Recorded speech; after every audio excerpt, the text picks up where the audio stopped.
आज का हमारा ये लेक्चर है बीकॉम पार्ट सेकंड के लिए एबीएसटी का सेकंड पेपर कॉस्टिंग। सबसे पहले आप देखिए कि कॉस्ट का क्या मीनिंग होता है। किसी भी वस्तु को परचेज करने पर जो कुल खर्चा आता है उसे वस्तु की कॉस्ट कहते हैं। यदि हम कोई भी प्रोडक्शन करते हैं तो उस पर जो कुल खर्चा लगेगा उसे उस प्रोडक्शन की कॉस्ट कहा जाएगा। जैसे मान लीजिए हमने 100 यूनिट तैयार की, 100 यूनिट्स को तैयार करने में 10,000 रुपये लगे, तो इसका मतलब है कि 100 यूनिट है उनकी जो कॉस्ट है वो 10,000 रुपये होगी। मान लीजिए मार्केट से आपने कोई पेन परचेज किया 10 रुपये का, तो इट मीन्स पेन की कॉस्ट 10 रुपये होगी। यानी कि कोई भी वस्तु परचेज करे या उसका प्रोडक्शन करे तो उस पर जो कुल खर्चा करते हम उसे उस वस्तु की कॉस्ट कहा जाता है। देखिए, कॉस्टिंग का कोई भी चैप्टर हम स्टार्ट करते हैं तो सबसे पहले अपने को ये मालूम होना चाहिए कि जो कॉस्ट आपको दे रखी है वो किस प्रकार की है, उसकी नेचर क्या है, उसमें चेंज आएगा या नहीं आएगा। इसके हिसाब से कॉस्ट को हम 3 भागों में बांटते हैं। फर्स्ट जो है वो है फिक्स कॉस्ट यानी कि स्थायी लागत। फिक्स कॉस्ट जैसा कि नाम से स्पष्ट है कि इस कॉस्ट में कोई चेंज नहीं होता, इस पर प्रोडक्शन का कोई इफ़ेक्ट नहीं पड़ता। चाहे आपका प्रोडक्शन कम हो या ज़्यादा हो, आपकी कॉस्ट यदि फिक्स्ड है तो सेम वही रहेगी, उसमें कोई चेंज नहीं होगा। आप सामने एग्जांपल देख रहे हो, जैसे यदि आप 100 यूनिट तैयार करते हो और उसकी फ़िक्स कॉस्ट 1,000 रुपये है, यदि यूनिट्स आप 50 करते हो तो भी फ़िक्स कॉस्ट आपकी सेम रहेगी 1,000 रुपये। यूनिट्स आप 200 करते हो तो भी आपकी फ़िक्स कॉस्ट 1,000 रहेगी। यूनिट 500 है तो भी फ़िक्स कॉस्ट आपकी 1,000 रहेगी। और यदि आप कोई प्रोडक्शन नहीं करते तो भी फ़िक्स कॉस्ट आपकी 1,000 रुपये रहेगी। यानी कि फ़िक्स कॉस्ट में अपनी तरफ से आपका कोई चेंज नहीं करना, इसमें किसी प्रकार का कोई चेंज नहीं आता, चाहे प्रोडक्शन आपका कम हो और चाहे प्रोडक्शन आपका अधिक हो। फिर आप सेकंड कॉस्ट देख रहे हो वेरिएबल कॉस्ट यानी कि परिवर्तनशील लागत। इसके नाम से स्पष्ट है कि इसमें परिवर्तनशीलता होती है, यानी कि इसमें चेंज आता है। और चेंज कैसे आता है?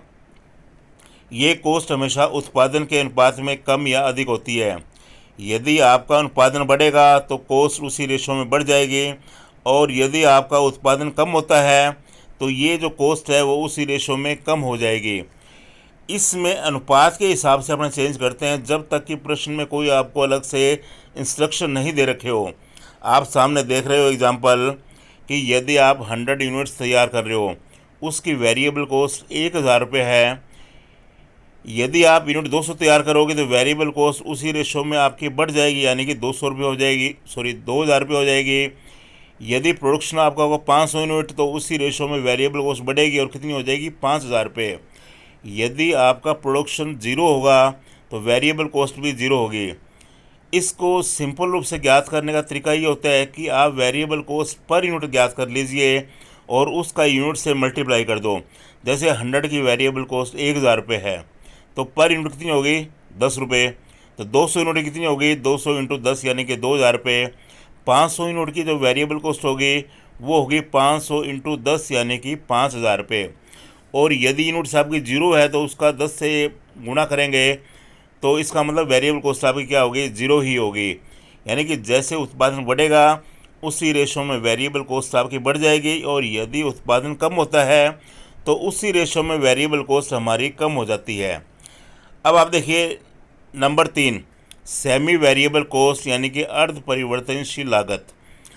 जैसा कि इसके नाम से स्पष्ट है कि सेमी वेरिएबल कॉस्ट अर्ध परिवर्तनशील लागत, इसमें कुछ हिस्सा फिक्स्ड होता है और कुछ हिस्सा वेरिएबल।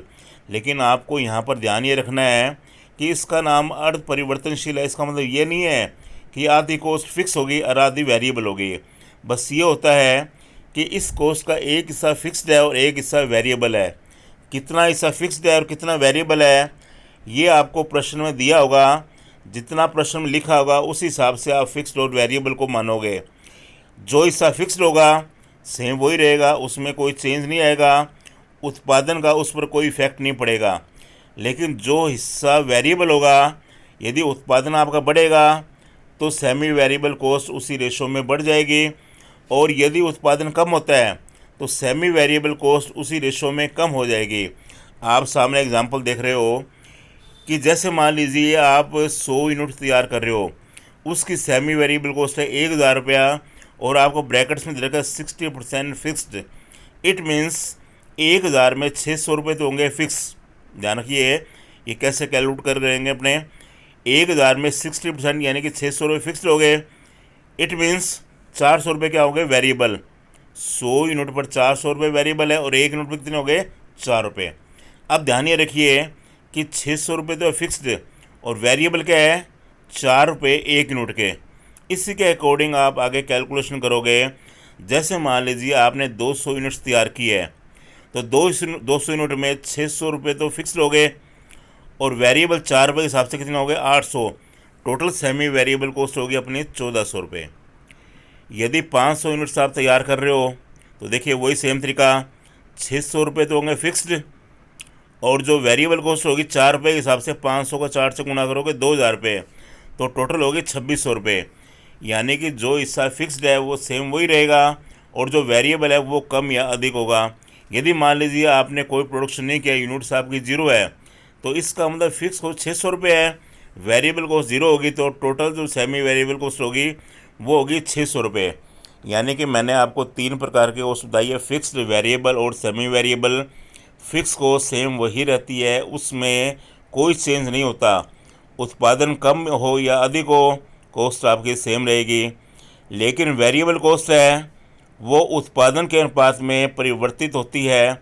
उत्पादन बढ़ेगा तो उसी रेशो में वेरिएबल कॉस्ट बढ़ जाएगी, उत्पादन कम होगा तो उसी रेशो में वेरिएबल कॉस्ट कम हो जाएगी। और सेमी वेरिएबल कॉस्ट मैंने जैसे आपको बताया है कि इसका एक हिस्सा फिक्स होगा और एक इसका वेरिएबल होगा। Thank you.